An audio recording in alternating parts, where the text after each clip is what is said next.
Class 12 সংস্কৃত সংস্কৃত অনুবাদ। আজকে আমরা খুব সহজে এবং সহজ নিয়মে সংস্কৃত অনুবাদ করার চেষ্টা করব। তোমরা যারা ব্যাকরণ একেবারেই জানো না, অনুবাদ করতে পারো না, তোমরা এই ভিডিওটা দেখলে তোমরা পরীক্ষাতে অবশ্যই লিখতে পারবে। চলো দেখি। এই অনুবাদটা করব। একটি বানর নদীর তীরে বাস করত। সে প্রতিদিন মিষ্টি ফল খেত। নদীতে একটি কুমির থাকত। বানরের সঙ্গে কুমিরের বন্ধুত্ব হলো। তারা প্রতিদিন গল্প করত। এইটা অনুবাদ করব। এবারে দেখো, যে কথাগুলো বলবো সেগুলো মন দিয়ে শুনবে। একটি বানর নদীর তীরে বাস করত। এবারে বানর, এই বাক্যে কে দিয়ে প্রশ্ন করো। কে দিয়ে প্রশ্ন করলে দেখবে বানরটা উত্তর হচ্ছে কে নদীর তীরে বাস করত। এই কে দিয়ে প্রশ্ন করলে যেটা উত্তর পাবো সেটাতে কি করবে, বিসর্গ দিয়ে দেবে।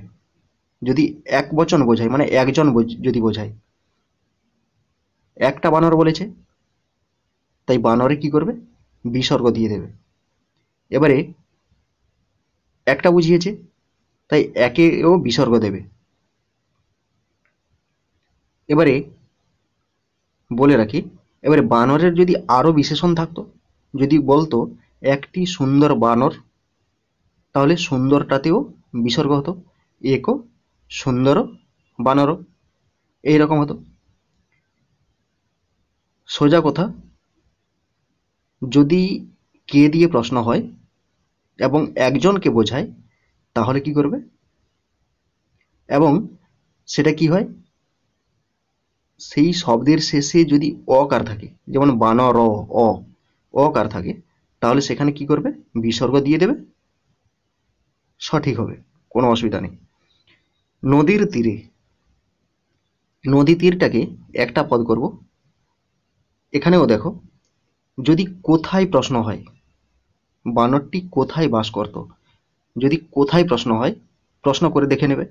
যদি কোথায় প্রশ্নটা আসে এবং যে উত্তরটা পাবো সেটা যদি কি হয়, শেষে যদি অকার থাকে, যেমন নদী তীর, একারটাকে বাদ দিয়ে দিচ্ছি, মানে মূল শব্দ নদী তীর, তাহলে অকার আসছে শেষে।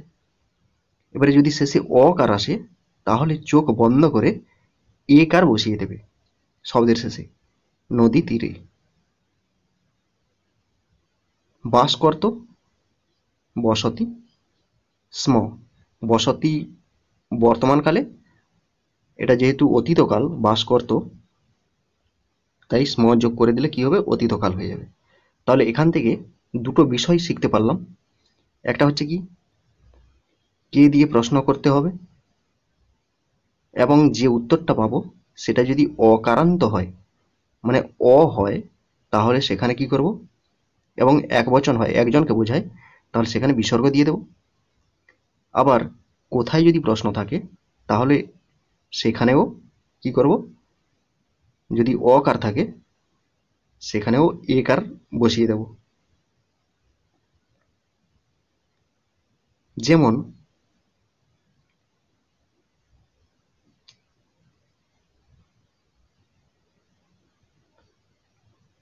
বনে বাঘ আছে। কোথায় বাঘ আছে, বনে, তাহলে বন শব্দ অ, বন, তাহলে একার বসিয়ে দিলে কি হবে, বনে। এইরকম একই রকম। সে প্রতিদিন মিষ্টি ফল খেত। সে মানে কি, স, প্রতিদিন প্রতিদিনম, এগুলো মুখস্থ করে রাখবে। মিষ্টি ফল মিষ্টং, ফল ফলম, খেত খাদতি স্ম। নদীতে একটি কুমির থাকতো। কোথায়, নদীতে।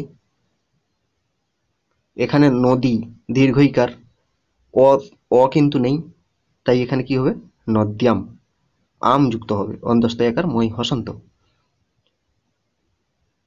এক কুমির, কে থাকতো, এই দেখো এবারে কে থাকতো, কে দিয়ে প্রশ্ন করছি, কুমির অকারান্ত, এবং একজনকে বুঝিয়েছে তাই এখানে বিসর্গ দিয়ে দিয়েছি।